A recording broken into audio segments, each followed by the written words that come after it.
Балаңыз мәтінді төмен оқиды ма?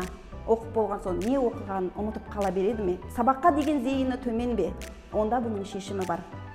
Біздің Зерек бала оқу орталығында жылдам оқуға арналған арнайы курсы бар.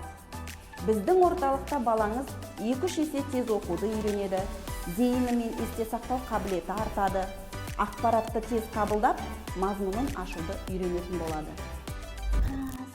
Бұлар үй құстары, е?